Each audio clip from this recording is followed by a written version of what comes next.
आज के इस वीडियो को पूरा देखने के बाद आप इन सारे सवालों के जवाब खुद समझ भी पाएंगे और दूसरों को समझा भी पाएंगे। तो आज के इस वीडियो को देखने के बाद आप समझ जाएंगे कि नेटवर्क लेयर का मुख्य कार्य क्या होता है, साथ ही फ्रेगमेंटेशन की ज़रूरत कब पड़ती है। इसके अलावा आज की इस वीडियो को देखने के बाद आप ये भी समझ जाएंगे कि QoS का मतलब क्या होता है, साथ ही राउटिंग प्रोटोकॉल जैसे OSPF किस प्रकार का एल्गोरिथम है। इसके अलावा IP वर्जन 4 हेडर में कौन सा फील्ड पैकेट की प्राथमिकता निर्धारित करता है, आप इस बात को भी बहुत ही सरल लैंग्वेज में समझ जाएंगे। तो चलिए वीडियो में आगे बढ़ते हैं। और वीडियो में आगे बढ़ने से पहले सबसे पहले मैं आपको बता दूं कि आप इन सारे सवालों के जवाब खुद से पढ़ के भी समझ सकते हैं। नीचे डिस्क्रिप्शन बॉक्स में आपको नोट्स का लिंक मिल जाएगा। आप इस नोट्स को डाउनलोड करके और इस नोट्स से भी पढ़कर इन सारे सवालों के जवाब समझ सकते हैं। लेकिन नोट्स से पढ़ के भी अगर आपको कोई डाउट रह जाता है तो आप इस वीडियो पे वापस आ सकते हैं और इस वीडियो को देखना कंटिन्यू कर सकते हैं। तो आज के इस वीडियो में हम इन सारे सवालों की चर्चा करेंगे। तो शुरुआत करते हैं आज के इस वीडियो की। ये कंप्यूटर नेटवर्क सीखने की सीरीज़ का 13th वीडियो है, 13वां वीडियो है।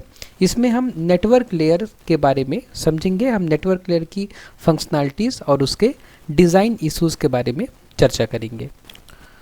तो चलिए शुरुआत करते हैं आज के इस वीडियो की और सबसे पहले समझते हैं कि डेटा के ट्रांसमिशन में नेटवर्क लेयर का क्या रोल होता है। तो जैसे कि हम जानते हैं कि नेटवर्क लेयर OSI मॉडल की तीसरी लेयर है। अगर हम नीचे से शुरुआत करें, सबसे पहले लेयर होती है फिजिकल लेयर, उसके बाद डेटा लिंक लेयर और उसके बाद में होती है हमारी नेटवर्क लेयर। तो network layer data link layer और ट्रांसपोर्ट लेयर के बीच काम करती है। जैसे कि हम यहाँ डायग्राम में भी देख पा रहे हैं कि नेटवर्क लेयर ट्रांसपोर्ट लेयर और डेटा लिंक लेयर के बीच में काम कर रही है। ठीक है, ट्रांसपोर्ट लेयर से मिले हुए सेगमेंट्स को नेटवर्क लेयर रिसीव करती है और उसमें कुछ हेडर्स वगैरह ऐड करके उस सेगमेंट्स को पैकेट्स में बदलकर डेटा लिंक लेयर को भेजती है। उसके बाद जो मुख्य उद्देश्य होता है नेटवर्क लेयर का वो होता है कि सोर्स से डेस्टिनेशन तक पैकेट्स को इंटर नेटवर्किंग के माध्यम से पहुंचाना। ठीक है, तो नेटवर्क लेयर का जो मेन उद्देश्य होता है वो होता है कि एक नेटवर्क के किसी एक नेटवर्क के कंप्यूटर का या किसी एक नेटवर्क के एक डिवाइस का डेटा किसी और नेटवर्क के दूसरे डिवाइस तक पहुंचाने का काम होता है किसका, नेटवर्क का। ठीक है, मतलब सोर्स से डेस्टिनेशन तक का जो डेटा को पहुंचाने का काम होता है वो किसका होता है, नेटवर्क लेयर का। इसको हम और डिटेल में समझेंगे जैसे हम आगे बढ़ेंगे इस वीडियो में। तो नेटवर्क लेयर के डिज़ाइन इशूज़ हैं। डिज़ाइन इशूज़ मतलब होता है कि जब नेटवर्क लेयर की डिज़ाइनिंग होती है, नेटवर्क लेयर का काम डिसाइड होता है, उसके लिए प्रोटोकॉल्स बनते हैं, तो क्या क्या प्रॉब्लम्स आती है और उन प्रॉब्लम्स को हम कैसे सॉल्व कर सकते हैं। तो नेटवर्क लेयर के डिज़ाइनिंग में जो सबसे पहला इशू है वो है कि राउटिंग एल्गोरिथम हम कौन सा यूज़ करें, मतलब कि रास्ता कौन सा सही है। क्योंकि राउटिंग एल्गोरिथम क्या डिसाइड करेगा कि एक पैकेट किस रास्ते से सोर्स से डेस्टिनेशन तक जाएगा। तो राउटिंग एल्गोरिथम डिसाइड करना पहला इशू है किसका, नेटवर्क लेयर का। तो चलिए इसके बारे में हम धीरे धीरे समझते हैं। सबसे पहले पैकेट को सही रास्ते से भेजना ताकि वह डेस्टिनेशन तक जल्दी और कुशलता से पहुँचे। तो राउटिंग एल्गोरिथम ऐसा होना चाहिए कि जब हम पैकेट को भेजें तो पैकेट सही रास्ते से डेस्टिनेशन तक जल्दी और कुशलता से पहुँचे, इफ़िशिएंटली पहुँचे। ठीक है, उसके बाद एग्जांपल के लिए जैसे आप किसी शहर में टैक्सी लेते हैं और ड्राइवर गूगल मैप से सबसे कम ट्रैफिक वाला रास्ता ढूंढता है, वैसे ही नेटवर्क में होता है। नेटवर्क में कैसा होता है कि मान लीजिए कि हमने अपने कंप्यूटर से कोई मैसेज भेजा। अब नेटवर्क लेयर का काम है कि हमारे उस मैसेज को डेस्टिनेशन तक सबसे छोटे रास्ते से और सबसे कम समय में पहुंचाए। ठीक है, ये रिस्पॉन्सिबिलिटी होती है किसकी, नेटवर्क लेयर की। तो इस काम को करने के लिए जो नेटवर्क लेयर होती है वो राउटिंग एल्गोरिथम का उपयोग करता है। तो अब हम समझेंगे कि नेटवर्क लेयर कौन कौन से राउटिंग एल्गोरिथम का उपयोग करता है। तो चैलेंज क्या है, इशू क्या है, इशू ये है कि शॉर्टेस्ट पाथ कैसे चुना जाए। ठीक है, सोर्स से डेस्टिनेशन तक पैकेट भेजने के लिए जो सबसे छोटा पाथ है उसको कैसे चुना जाए, और पाथ डायनेमिक हो या स्टैटिक हो। डायनेमिक मतलब कि अगर मान लीजिए कि हमने पैकेट भेजना शुरू कर दिया और रास्ते का कोई राउटर ख़राब हो गया तो रास्ता चेंज हो जाए या हमारे पैकेट वहाँ जाना रुक जाए। ठीक है, तो पाथ डायनेमिक हो या स्टैटिक हो, ये भी हमें डिसाइड करना है। तो चलिए हम एक डायग्राम्स के माध्यम से सबसे पहले समझते हैं कि किस तरीके से जो नेटवर्क लेयर है वो डेटा को सोर्स से डेस्टिनेशन के बीच ट्रेवल कराती है या भेजती है। जैसे ये मान लीजिए हम एक नेटवर्क में है, देखिए ये सोर्स नेटवर्क है और ये डेस्टिनेशन नेटवर्क है। ठीक है, जरूरी नहीं है कि दो कंप्यूटर जो कम्युनिकेट कर रहे हैं वो एक ही नेटवर्क में हो, दो कंप्यूटर्स अलग अलग नेटवर्क में हो सकते हैं। तो अगर दो कंप्यूटर अलग अलग नेटवर्क में हैं और दोनों कंप्यूटर्स के बीच में हमें कम्युनिकेशन कराना है तो हमें नेटवर्क लेयर की आवश्यकता पड़ेगी। तो ये हमारा सोर्स कंप्यूटर है जो कि किसी एक नेटवर्क में है, और हमारा ये डेस्टिनेशन कंप्यूटर है जो कि किसी दूसरे नेटवर्क में है। तो अगर सोर्स कंप्यूटर डेस्टिनेशन कंप्यूटर कुछ मैसेज भेजना चाहता है तो मैसेज सबसे पहले वो भेजेगा उस नेटवर्क के स्विच को या राउटर को। उसके बाद जब ये स्विच देखेगा कि ये जो मैसेज जो डेस्टिनेशन है वो इस नेटवर्क में नहीं है, तो ये जो स्विच होगा उस मैसेज को फॉरवर्ड कर देगा किसको, राउटर को। अब राउटर क्या है, राउटर को इतनी समझदारी होनी चाहिए कि उसको पता रहे कि ये पैकेट को जब मुझे डेस्टिनेशन तरफ भेजना है तो डेस्टिनेशन तक पहुंचने का सबसे छोटा रास्ता क्या है, और डेस्टिनेशन तक पहुंचने का जो सबसे छोटा रास्ता होता है उसको डिसाइड करने के लिए राउटर जो है राउटिंग एल्गोरिथम का उपयोग करता है। जो राउटर होता है वो राउटिंग एल्गोरिथम का उपयोग करके राउटिंग टेबल बनाता है, कुछ इस तरीके से राउटिंग टेबल बनाता है। राउटिंग टेबल में क्या होता है कि जो राउटर होता है वो डेस्टिनेशन का एड्रेस देखकर, डेस्टिनेशन का आईपी एड्रेस देखकर ये डिसाइड करता है कि उससे कनेक्टेड किस राउटर को ये मैसेज भेजा जाए ताकि वो मैसेज जल्दी से जल्दी डेस्टिनेशन तक पहुंच जाए। ठीक है, तो यहाँ पे हमारा ये राउटर अपने राउटिंग टेबल में देख के ये कंक्लूड करेगा कि अगर मैं पैकेट को इस राउटर को भेजूं तो ये पैकेट डेस्टिनेशन तक जल्दी पहुंच जाएगा, तो इसलिए इस मैसेज को ये राउटर इस राउटर को भेजेगा। वैसे ही ये राउटर अपने राउटिंग टेबल में देखेगा और राउटिंग टेबल में देख के डिसाइड करेगा कि मुझे इस मैसेज को इस राउटर को भेजना पड़ेगा, और जब इस राउटर तक ये मैसेज पहुंच जाएगा तो अब वो मैसेज सही नेटवर्क में पहुंच गया है। ठीक है, इसी नेटवर्क में वो हमारा डेस्टिनेशन होस्ट है। ठीक है, जहां मैसेज जाना है, तो ये राउटर उस मैसेज को भेज देगा किसको, स्विच को, और स्विच जो है वो मैसेज भेज देगा इस डिवाइस को। इस तरीके से जो मैसेज होता है वो ट्रेवल करता है नेटवर्क में, और इस तरीके से हमारा जो नेटवर्क लेयर होता है वो हेल्प करता है हमारे मैसेज को सोर्स से डेस्टिनेशन तक पहुंचाने के लिए। ठीक है, तो यहाँ पे हमने राउटिंग टेबल की भी बात समझ ली। सभी राउटर के पास अपनी अपनी राउटिंग टेबल होती है और सभी राउटर राउटिंग टेबल में ही देख के डिसाइड करते हैं कि उनको मैसेज किस तरफ फॉरवर्ड करना है। इसके बाद में जो राउटिंग एल्गोरिथम होती है वो काफ़ी सारी होती है। हम कुछ एल्गोरिथम्स की चर्चा करेंगे, जिसमें सबसे पहला एल्गोरिथम है डिस्टेंस वेक्टर एल्गोरिथम। हम अभी आज के इस वीडियो में एल्गोरिथम को बहुत शॉर्ट में डिस्कस करेंगे, बल्कि आने वाली वीडियो में मैं आपको डिटेल में सारे एल्गोरिथम्स बताऊंगा। तो जो आज का हमारा पहला डिज़ाइन इशू था कि राउटिंग एल्गोरिथम कौन सा चुने, तो उन राउटिंग एल्गोरिथम्स में से सबसे पहला राउटिंग एल्गोरिथम है distance vector algorithm. Distance vector algorithm जो प्रोटोकॉल का उपयोग करता है उसका नाम होता है RIP। RIP मतलब राउटिंग इंफॉर्मेशन प्रोटोकॉल। केवल अपने पड़ोसी राउटर की जानकारी रखते हैं। तो जब हम डिस्टेंस वेक्टर एल्गोरिथम का यूज़ करेंगे तो जो राउटर्स होंगे वो अपनी राउटिंग टेबल में बस अपने नेबर्स की जानकारी रखेंगे कि मेरे बगल में कौन सा राउटर है और वो राउटर किस तक मुझे पहुंचाएगा। उसके अलावा ये वैसा ही है, अगर हम इसको रियल लाइफ एग्जांपल से समझना चाहें तो ये ऐसा ही है जैसे ड्राइवर सिर्फ अपने पिछले अनुभवों से रास्ता चुनता है। ठीक है, ये डिस्टेंस वेक्टर एल्गोरिथम थोड़ा पुराना एल्गोरिथम है। इसमें क्या होता है, मान लीजिए कि आपके पास गूगल मैप नहीं है, तो जो ड्राइवर होगा उसको गूगल मैप के बारे में अगर नहीं पता तो वो उसको जो अपने मेमोरी में जो पाथ होगा, जो रास्ता होगा, उस रास्ते के थ्रू वो आपको डेस्टिनेशन तक ले जाएगा। तो ऐसा ही कुछ काम करता है हमारा डिस्टेंस वेक्टर एल्गोरिथम। यह छोटे नेटवर्क्स के लिए उपयुक्त है। छोटे नेटवर्क अगर आपका है तो ये डिस्टेंस वेक्टर एल्गोरिथम आपके लिए ठीक है। इसके बाद जो अगली एल्गोरिथम है वो है link state algorithm. Link state algorithm जो प्रोटोकॉल को उपयोग करती है वो होता है OSPF, open shortest path first.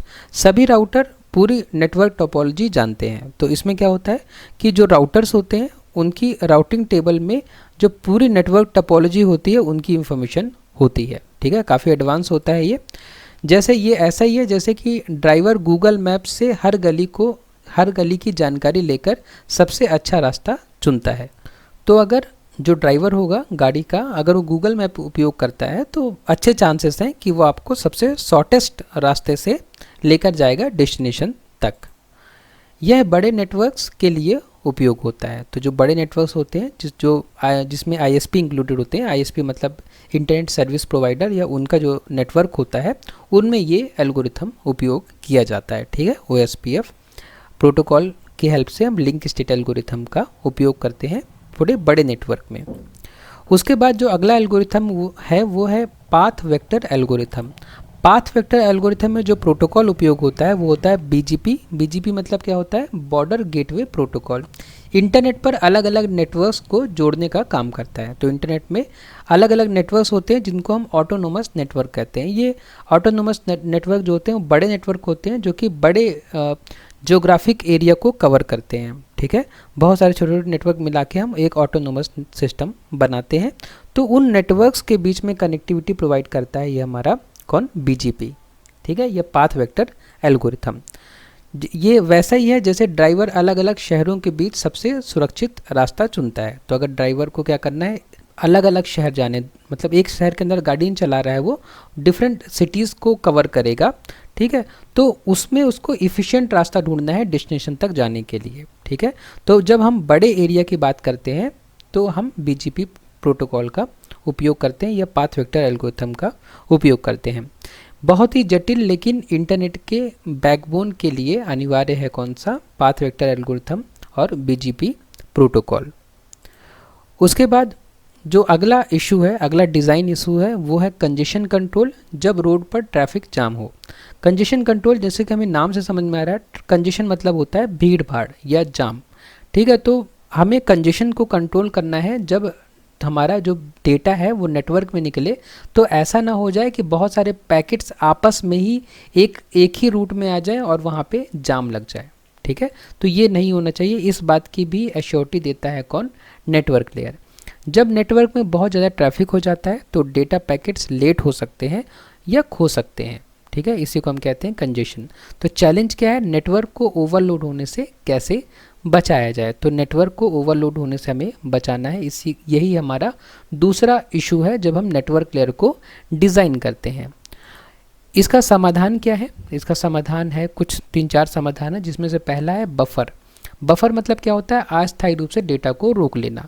तो जब राउटर को ऐसा लगता है कि आगे ट्रैफिक ज़्यादा है तो क्या करता है कि कुछ पैकेट्स को वो रोक लेता है, आगे फॉरवर्ड नहीं करता है, स्टोर कर लेता है अपनी मेमोरी में, ताकि जब नेटवर्क थोड़ा सा उसमें कंजेशन कम हो जाए उसके बाद वो पैकेट को रिलीज़ कर सके।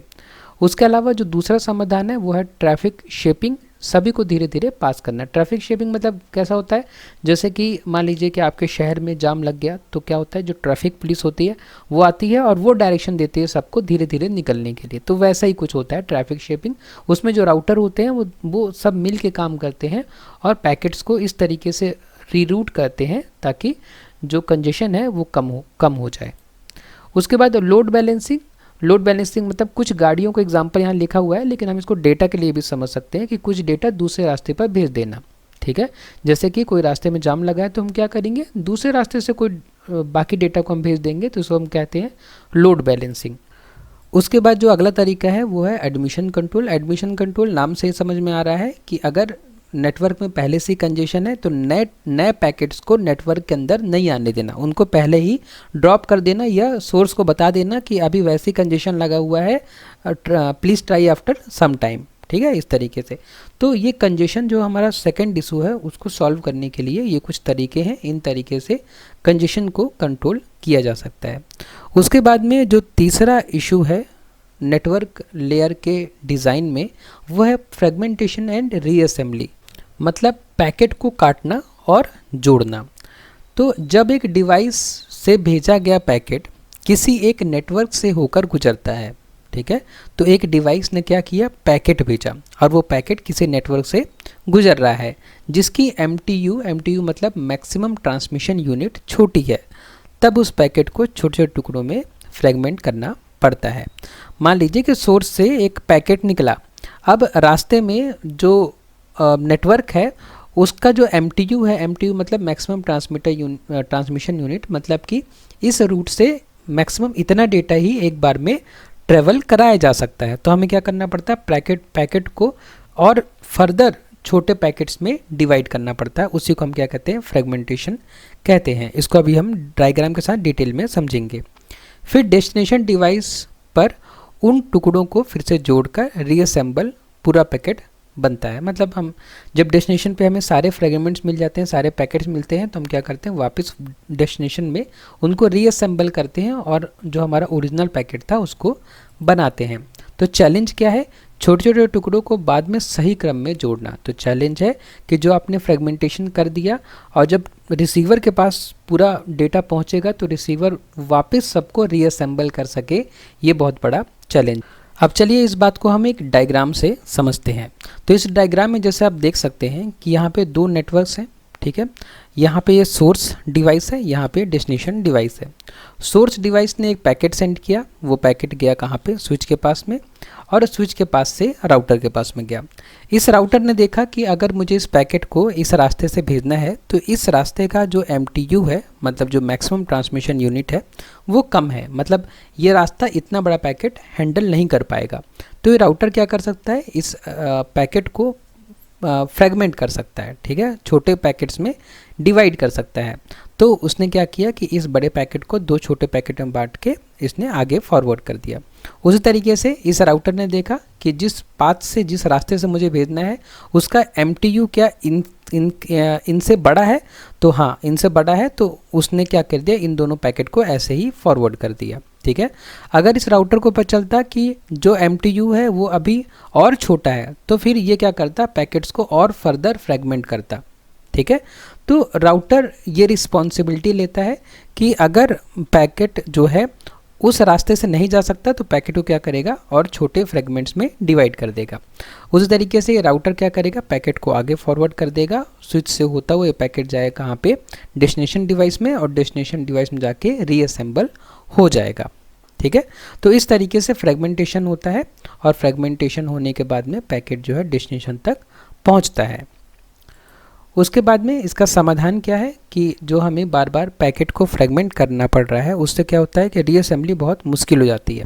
तो उसका समाधान क्या है, उसका समाधान, जो पहला समाधान है वो है कि MTU डिस्कवरी टेक्निक या पाथ MTU डिस्कवरी। इसमें क्या करते हैं हम कि यह तकनीक यह जानने की कोशिश करती है कि सोर्स से डेस्टिनेशन तक सबसे छोटा MTU क्या है, ताकि फ्रेगमेंटेशन की ज़रूरत ही ना पड़े, ठीक है। तो इस रास्ते में क्या हो रहा है, इस रास्ते में ये जानने की कोशिश की जाती है कि सोर्स से डेस्टिनेशन तक जाने के लिए कौन कौन सा रास्ता उपयोग हो सकता है। और जब रास्ते का अंदाज़ा मिल जाए तो पहले से ही पैकेट्स को इतना छोटा बना दिया जाए कि रास्ते में उस पैकेट को फ्रेगमेंट करने की ज़रूरत ना पड़े, ठीक है। ये पहली टेक्निक है अगर हमें फ्रेगमेंटेशन और रीअसेंबली की प्रॉब्लम को अच्छे से सॉल्व करना है। उसी तरीके से दूसरा जो टेक्निक है वो है कि transport layer support. Transport layer का अगर सपोर्ट मिल जाए, क्योंकि ट्रांसपोर्ट लेयर से जो हमें सेगमेंट्स मिलते हैं, ठीक है, नेटवर्क लेयर में वही तो हम उन्हीं को पैकेट्स बनाते हैं। तो TCP खुद भी डेटा को छोटे सेगमेंट्स में तोड़ देता है। तो अगर जो TCP से या हमें ट्रांसपोर्ट लेयर से जो सेगमेंट्स मिल रहे हैं अगर वो पहले से ही छोटे हों तो हमें फिर MTU की चिंता करने की ज़रूरत नहीं पड़ेगी, मैक्सिमम ट्रांसमिशन यूनिट की चिंता करने की ज़रूरत नहीं पड़ेगी। यह फ्रेगमेंटेशन से बचने में मदद करता है क्योंकि TCP knows how to adjust size. तो ये फ्रेगमेंटेशन से बचने में मदद करता है क्योंकि TCP को पता है कि साइज़ को एडजस्ट कैसे करना है, क्योंकि TCP भी क्या करता है, वो रूट का उसको अंदाज़ा होता है। तो अगर TCP क्या करे, पहले से ही सेगमेंट्स को छोटा कर दे तो हमें फिर उसको फ्रेगमेंटेशन करने की ज़रूरत नहीं पड़ेगी, ठीक है। तो इन दोनों तरीके से हम क्या कर सकते हैं कि फ्रेगमेंटेशन और रीअसेंबली वाले इशू को सॉल्व कर सकते हैं। इनके अलावा भी और तरीके हैं, लेकिन ये दो मेन तरीके हैं फ्रेगमेंटेशन और रीअसेंबली को से टैकल करने के। उसके बाद जो चौथा डिज़ाइन इशू है वो है लॉजिकल एड्रेसिंग। जैसे हर घर का एक यूनिक पता होता है। जब एक पैकेट एक नेटवर्क से दूसरे नेटवर्क में जाता है तो उसे सही डिवाइस तक पहुंचाने के लिए एक यूनिक एड्रेसिंग सिस्टम चाहिए।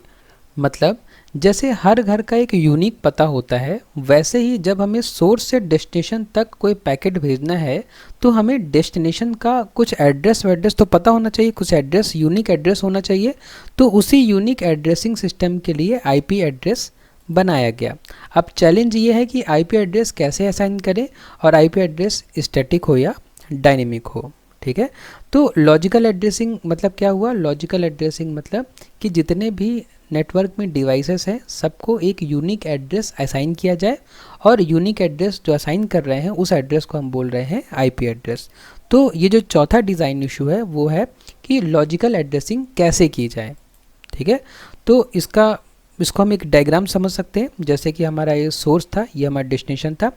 तो जब भी सोर्स से डेस्टिनेशन तक डेटा को ट्रेवल करना हो तो सोर्स का भी हमें आईपी एड्रेस पता होना चाहिए और डेस्टिनेशन का भी आईपी एड्रेस पता होना चाहिए।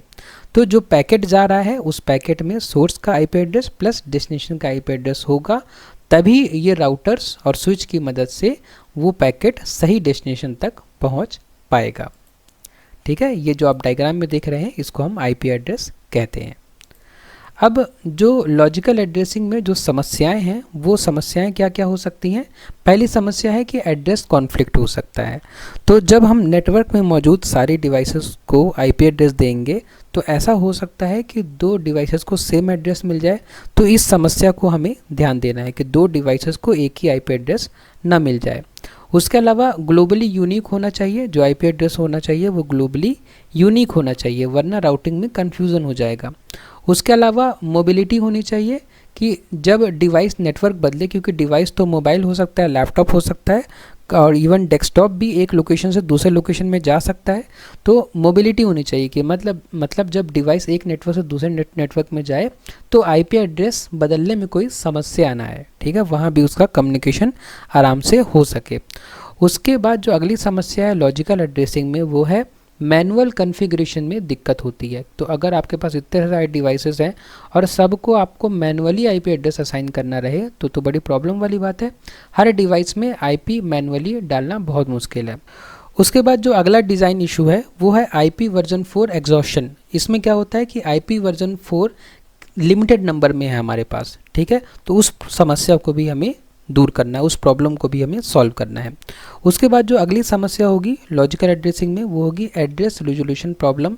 इसमें क्या होता है कि आईपी एड्रेस से मैक कैसे पता करें। ठीक है, जिसमें एड्रेस रिजोल्यूशन प्रोटोकॉल की ज़रूरत पड़ती है। ठीक है, इसको हम डायग्राम से भी देख सकते हैं इस इश्यू को कि जब ये राउटर से इस स्विच में हमें पैकेट को भेजना है तो जो स्विच होता है वो तो फिजिकल एड्रेस समझता है, लेकिन जो राउटर होता है वो लॉजिकल एड्रेस समझता है।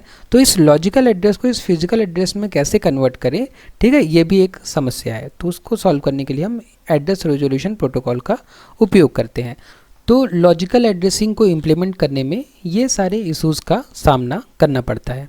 तो चलिए अब हम आगे बढ़ते हैं और समझते हैं कि हम इन इश्यूज़ को कैसे सॉल्व कर सकते हैं। तो इन इश्यूज़ को सॉल्व करने के ये सारे तरीके हैं, हम एक एक करके सारे तरीकों को डिस्कस करते हैं। तो सबसे पहली समस्या थी हमारी क्या? Address conflict. तो एड्रेस कॉन्फ्लिक्ट को दूर करने के लिए जो सॉल्यूशन है वो है DHCP। DHCP मतलब होता है डायनेमिक होस्ट कॉन्फ़िगरेशन प्रोटोकॉल। तो इस प्रोटोकॉल का उपयोग करके क्या होता है कि सभी डिवाइसेस को dynamically address, unique IP address assign हो जाता है। इससे जो होता है एड्रेस कॉन्फ्लिक्ट होने के चांसेस कम हो जाते हैं। उसी तरीके से जो दूसरी समस्या थी ग्लोबली यूनिक एड्रेस, कि सारे डिवाइसेस का जो आईपी एड्रेस होना चाहिए यूनिक होना चाहिए। तो उसका सबसे अच्छा सॉल्यूशन है आईपी वर्जन 6। आईपी वर्जन 6 में इतने सारे आईपी एड्रेसेस हैं कि सारे डिवाइस जितने दुनिया में होंगे सबको एक यूनिक आईपी एड्रेस मिल जाएगा। ठीक है, उसके अलावा जो अगली समस्या थी वो थी मोबिलिटी की, कि अगर एक डिवाइस दूसरे नेटवर्क में चला गया तो क्या होगा।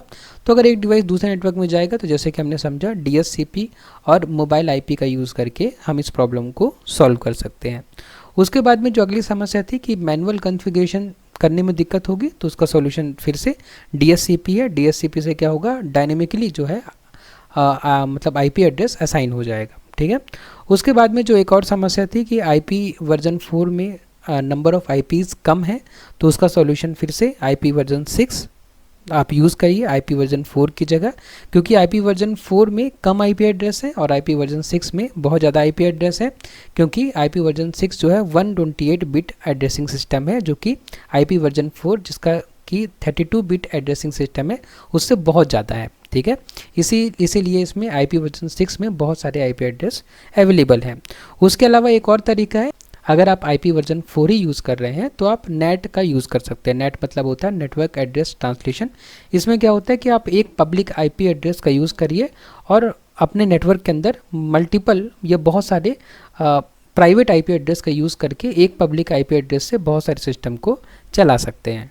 ठीक है, उसके अलावा जो अगली समस्या थी logical to physical address mapping, उसका सॉल्यूशन ARP है, एड्रेस रेजोल्यूशन प्रोटोकॉल। ये क्या करता है, ये लॉजिकल एड्रेस को फिजिकल एड्रेस में कन्वर्ट करता है। ठीक है, तो इस तरीके से ये जो डिज़ाइन इशूज़ था हम इसको सॉल्व कर सकते हैं आईपी एड्रेसिंग वाले डिज़ाइन इशू को। तो आईपी एड्रेसिंग के बाद जो अगला इशू है वो है इंटरनेटवर्किंग। इंटरनेटवर्किंग मतलब अलग अलग कॉलोनी को जोड़ना या अलग अलग नेटवर्क्स को जोड़ना। इंटरनेटवर्किंग का मतलब है कि अलग अलग नेटवर्क्स को आपस में जोड़ना ताकि वे एक साथ काम कर सकें। ठीक है, तो जैसे कि हमको पता है कि इंटरनेट में बहुत सारे अलग अलग नेटवर्क्स होते हैं और राउटर के माध्यम से हम उन नेटवर्क्स को आपस में कनेक्ट करते हैं। ठीक है, तो जो नेटवर्क लेयर का जो 5वां इशू है वो है इंटरनेटवर्किंग। इंटरनेटवर्किंग में सारे नेटवर्क्स को आपस में कनेक्ट करना है। तो लेकिन इसमें कई चुनौतियाँ या इशूज़ हैं जिन्हें नेटवर्क लेयर अलग अलग तरीक़ों से हल करती है। तो इस काम को करने में बहुत सारे चैलेंजेस आते हैं जिसे नेटवर्क लेयर सॉल्व करता है। तो चलिए समझते हैं उन चैलेंजेस के बारे में और कैसे उन चैलेंजेस को हम सॉल्व कर सकते हैं। तो ये सारे इशूज़ हैं जो कि इंटरनेटवर्किंग के समय आते हैं, उनका जो विवरण है ये और समाधान यहाँ पे लिखा हुआ है। हम एक एक करके इन सारे इश्यूज़ और सॉल्यूशंस को समझते हैं। तो जो सबसे पहला इशू है कि विभिन्न नेटवर्क टोपोलॉजीज़, जैसे कि हमें पता है कि अलग अलग नेटवर्क्स में अलग अलग टोपोलॉजीज़ हो सकती है, जैसे लैन, वैन, मैन जैसे नेटवर्क अलग अलग तरीक़ों के डिज़ाइन होते हैं। तो इन सभी का जो सॉल्यूशन है वो है राउटर। अगर हम इन डिफरेंट टाइप के नेटवर्क्स के बीच में राउटर लगा देंगे तो राउटर क्या करता है, इन नेटवर्क्स को आसानी से एक दूसरे से कनेक्ट कर सकता है। तो अलग अलग नेटवर्क्स को आपस में जोड़ता है और सही रास्ता ढूंढता है कौन, राउटर। उसके बाद में जो अगला इशू है कि सारे नेटवर्क में अलग अलग प्रोटोकॉल्स का उपयोग होगा। तो एक नेटवर्क TCP/IP यूज़ कर रहा है और दूसरा नेटवर्क दूसरा प्रोटोकॉल जो कि X.25 है। तो दो नेटवर्क हैं, दोनों अलग अलग प्रोटोकॉल यूज़ कर रहे हैं, तो उसका सॉल्यूशन है गेटवे डिवाइस। तो प्रोटोकॉल ट्रांसलेशन करते हैं ताकि कम्युनिकेशन हो सके। तो गेटवे क्या करता है, गेटवे क्या करते हैं कि प्रोटोकॉल ट्रांसलेशन करते हैं। ठीक है, एक प्रोटोकॉल की लैंग्वेज को दूसरे प्रोटोकॉल को समझाते हैं ताकि दो नेटवर्क के बीच में कम्युनिकेशन हो सके। उसके अलावा एड्रेसिंग फॉर्मेट अलग हो सकता है दो नेटवर्क का, दो डिफरेंट नेटवर्क का। एक नेटवर्क IP वर्जन 4 यूज़ कर सकता है, दूसरा IP वर्जन 6 यूज़ कर सकता है। ठीक है, तो इसका सॉल्यूशन क्या होगा, इसका सॉल्यूशन होगा डुअल स्टैक राउटर या IPv6 टनलिंग। तो इन दोनों टेक्निक का यूज़ करके हम दो अलग अलग एड्रेसिंग फॉर्मेट के नेटवर्क को कम्युनिकेट करा सकते हैं। दोनों IP वर्जन को सपोर्ट करते हैं। ठीक है, तो ये जो सॉल्यूशन है इससे हम क्या कर सकते हैं कि IPv वाले नेटवर्क, IPv4 वाले नेटवर्क को IPv6 वाले नेटवर्क से हम कम्युनिकेट करा सकते हैं। उसके अलावा जो अगली समस्या होती है वो है ग्लोबल नेटवर्क में यूनिक एड्रेस। ठीक है, तो अब इतने सारे नेटवर्क हैं, सारे नेटवर्क अलग अलग हैं, तो सभी नेटवर्क में अलग अलग IP एड्रेस का उपयोग हो, तो हर डिवाइस का यूनिक एड्रेस कैसे रखें। तो IP एड्रेसिंग सिस्टम या लॉजिकल एड्रेसिंग का उपयोग करके हम क्या कर सकते हैं कि सारे डिवाइसेस का IP एड्रेस हम अलग रख सकते हैं।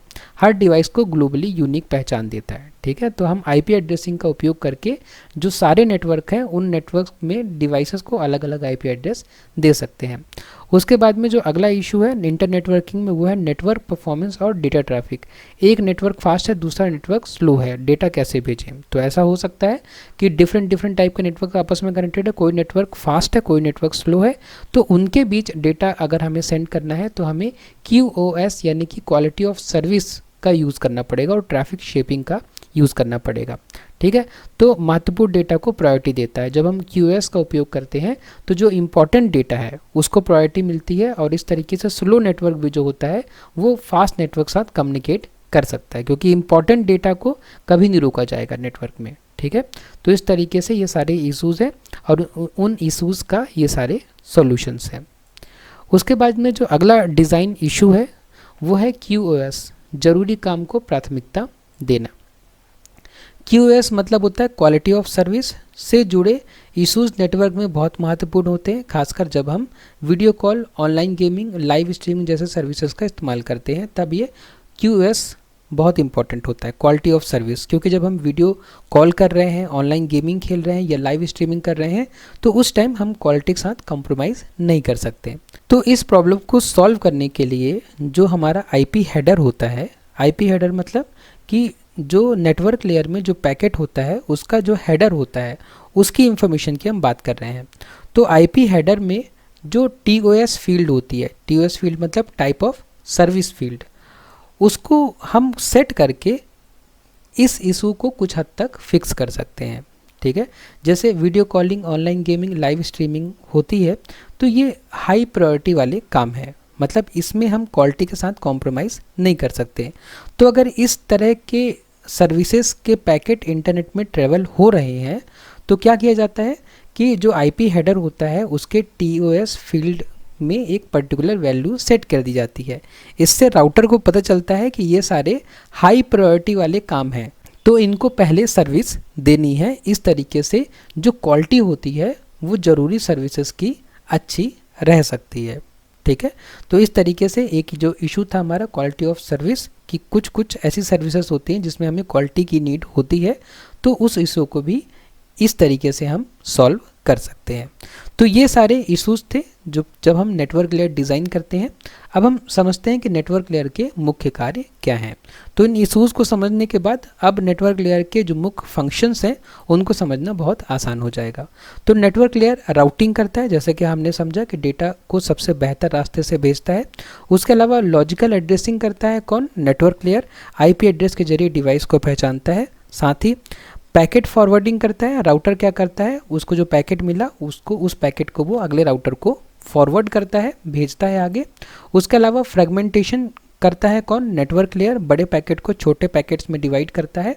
कब? जब नीड होती है। नीड कब होती है? जब MTU जो होता है छोटा होता है, ठीक है, तब हमें पैकेट को फ्रेगमेंट करने की ज़रूरत पड़ती है। उसके अलावा जो हमारा जो नेटवर्क लेयर होता है वो एरर हैंडलिंग और डायग्नोस्टिक्स भी करता है। इसमें क्या होता है, ICMP प्रोटोकॉल का उपयोग करके अगर मान लीजिए कोई पैकेट ड्रॉप हो गया तो हमें एरर मिल जाती है, ठीक है। ICMP का फुल फॉर्म होता है इंटरनेट कंट्रोल मैसेज प्रोटोकॉल, ठीक है। बहुत ही इंपॉर्टेंट प्रोटोकॉल होता है। जब हमारा पैकेट नेटवर्क में ट्रेवल कर रहा होता है और पैकेट के साथ कुछ भी दुर्घटना हो जाती है तो यही प्रोटोकॉल हमें सूचित करता है सोर्स को कि पैकेट के साथ ये हो गया है, ठीक है। और डायग्नोस्टिक्स मतलब होता है कि अगर हम समझ नहीं पा रहे हैं कि हमारा नेटवर्क जो है सही से काम क्यों नहीं कर रहा है या हमारा पैकेट क्यों नहीं पहुंच पा रहा डेस्टिनेशन तक, तब हम कुछ कमांड्स होती हैं उनका उपयोग करके हम डायग्नोज कर सकते हैं कि एक्चुअल नेटवर्क के साथ प्रॉब्लम क्या है। जैसे आपने सुना होगा पिंग कमांड, ठीक है, PING पिंग कमांड होता है। मैं आपको करके दिखाता हूँ। देखिए, हमने विंडोज़ +R दबाया तो ये हमारा कमांड, ये हमारा रन विंडो खुल जाएगा, ठीक है। इसमें हमने CMD लिखा तो हमारा विंडोज़ का कमांड प्रॉम्प्ट खुल जाएगा। कमांड प्रॉम्प्ट खुलने के बाद अगर मैं यहाँ पे लिखूँगा पिंग मतलब होता है कि मैं किसी सर्वर में मैसेज को भेजना चाह रहा हूँ, ठीक है। जैसे मैंने मान लीजिए कि मैं google.com में ही पिंग करता हूँ, तो पिंग करना मतलब होता है कि अगर ये नेटवर्क एक्टिव है, ठीक है, ये नेटवर्क चालू है, तो यहाँ तक कुछ पैकेट जाएंगे और वो पैकेट जाने के बाद वहाँ से जो है रिस्पॉन्स आएगा। तो अगर पैकेट जा रहे हैं और पैकेट वहाँ से आ रहे हैं मतलब कि हम जो है google.com सर्वर जो है एक्टिव है और हम उसे कम्युनिकेट कर सकते हैं। मैंने एंटर प्रेस किया तो जैसे कि आप देख सकते हैं, देखिए ये रिप्लाई मिल रहा है हमें। हमने क्या किया, पिंग किया google.com को, तो ये हमें रिप्लाई मिला। देखिए ये google.com का IP एड्रेस है, ठीक है। इस IP एड्रेस से हमें रिप्लाई मिल रहा है, ठीक है। हमने 4 पैकेट भेजा। देखिए यहाँ पे लिखा है sent 4 packets, received 4 packets, lost 0, ठीक है। तो और यहाँ पे लिखा है कि मिनिमम कितना टाइम लगा एक पैकेट को भेजने में, मैक्सिमम कितना टाइम लगा और एवरेज टाइम क्या लगा पैकेट को भेजने में। इसी तरीके से हमारे पास एक और कमांड होती है ट्रेस RT, इसको हम ट्रेस रूट कहते हैं। इससे हम क्या कर सकते हैं कि google.com तक पहुँचने में कौन कौन से राउटर्स, कहाँ कहाँ के राउटर्स उपयोग हो रहे हैं, उनका हम रूट ट्रेस कर सकते हैं। ठीक है, रूट ट्रेस कर सकते हैं कि google.com तक पहुंचने में हमें कौन कौन से राउटर्स रास्ते में आ रहे हैं, उनका आईपी एड्रेस हमें यहाँ से मिलता जाएगा। ठीक है, और ये हमें बताएगा कि google.com के सर्वर तक पहुंचने में हमें कितने राउटर्स लगे, कितने राउटर्स बीच में आए। ठीक है, ये थोड़ा टाइम लेता है क्योंकि क्या हो रहा है कि रिक्वेस्ट जा रही है राउटर तक और राउटर से रिस्पॉन्स आ रहा है। ठीक है, इसलिए थोड़ा टाइम लगेगा। तो जिस राउटर से रिस्पॉन्स नहीं आता, बीच बीच में ऐसा हो सकता है कि पैकेट ड्रॉप हो सकते हैं, तो वहाँ से रिक्वेस्ट टाइम आउट वाला मैसेज आ जाता है और बाकी जो है ये आपको पूरा सर्वर तक पूरा रूट जो है ट्रेस करके दिखाएगा। ठीक है, थोड़ा टाइम लगेगा इसमें। ठीक है, ये चल रहा है अभी, इसको हम चलने देते हैं, देखते हैं कि फाइनली हमें कितने राउटर्स से होता हुआ हमारा पैकेट google.com तक पहुंच रहा है। ठीक है, काफ़ी सारे पैकेट बीच में ड्रॉप हो सकते हैं, लेकिन फिर भी जो हमारा नेटवर्क लेयर होता है वो क्या करेगा, जब तक डेस्टिनेशन तक पहुंच नहीं जाएगा तब तक पैकेट्स को रीट्रांसमिट करता रहेगा, भेजता रहेगा पैकेट को बार बार जब तक कि डेस्टिनेशन तक हमारा पैकेट ना पहुंच जाए। ठीक है, तो ये अभी तो फ़िलहाल तो पैकेट ड्रॉप हो रहा है, रिक्वेस्ट टाइम आउट हो रहा है, देखते हैं कब तक जाता है ये।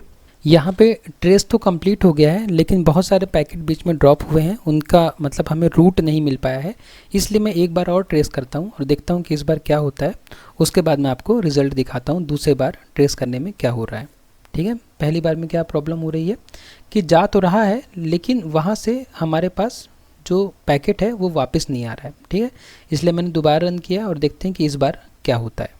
तो अभी भी वही इशू है, लगता है कि अभी ट्रैफिक थोड़ा हाई होगा, इसलिए बहुत सारे पैकेट्स जो हैं उनका जो रिप्लाई है वो यहाँ तक पहुँच नहीं पा रहा है। आप लोग अपने सिस्टम में भी ट्राई कर सकते हैं, देख सकते हैं कि किस तरीके से हमारा पैकेट जो है वो ट्रेवल करता है सर्वर तक में।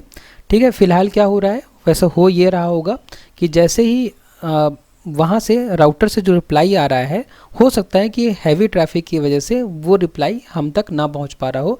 आप किसी और टाइम में ट्राई करेंगे तो आपको एक अच्छा खासा रूट दिख जाएगा। आप इन आईपी एड्रेस को ऑनलाइन चेक करके देख सकते हैं कि कहाँ का राउटर है। ठीक है, तो फिलहाल मैं इसे बंद करता हूँ, हम आगे बढ़ते हैं वीडियो में और आप इसे खुद भी एक बार करके ज़रूर देखिएगा। ठीक है, कि आप लोग को किस तरीके से ये जो रूट है वो दिख रहा है सर्वर तक का। तो आगे बढ़ते हैं। तो ये हो गया एरर हैंडलिंग। उसके बाद में जो अगला फंक्शन है हमारा जो नेटवर्क लेयर है उसका है QoS सपोर्ट, डेटा को प्रायोरिटी के आधार पर ट्रांसफ़र करना। ठीक है, तो ये सारे फंक्शन हैं। फंक्शन और आपको इशूज़ में कन्फ्यूज होने की ज़रूरत नहीं है। देखिए, जो इशूज़ थे उनको सॉल्व करके ही ये सारे फंक्शन बने हैं।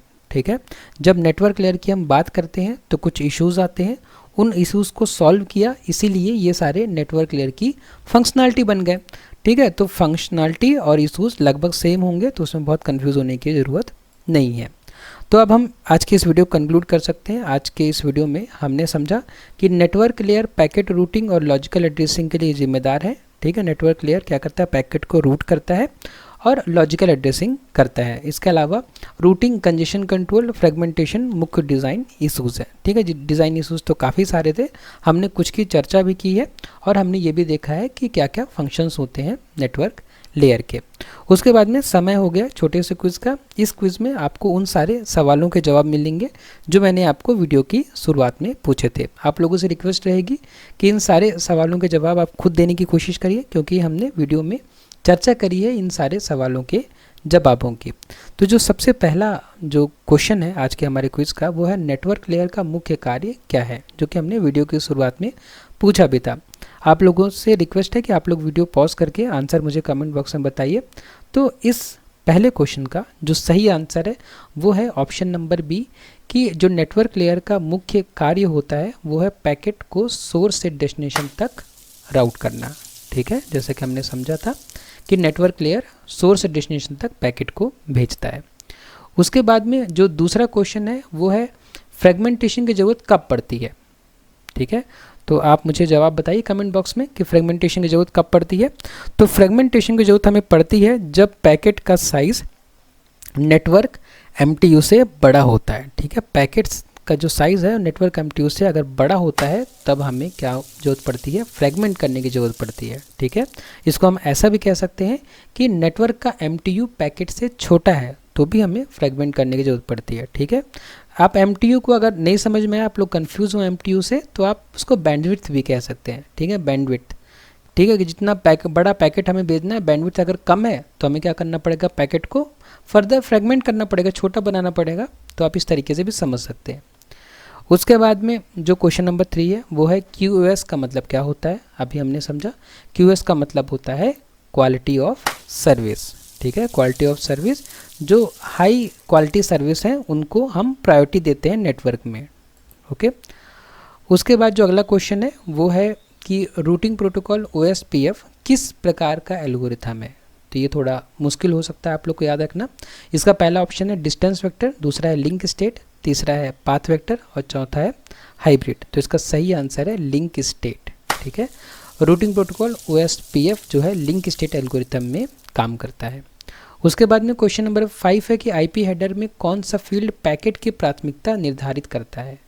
ठीक है, तो IP हेडर में कौन सा फील्ड पैकेट की प्रायोरिटी डिसाइड करता है। हमने देखा था कि TTL तो नहीं है, प्रोटोकॉल भी नहीं है, C में जो लिखा है टाइप ऑफ सर्विस जो है इसका सही आंसर है।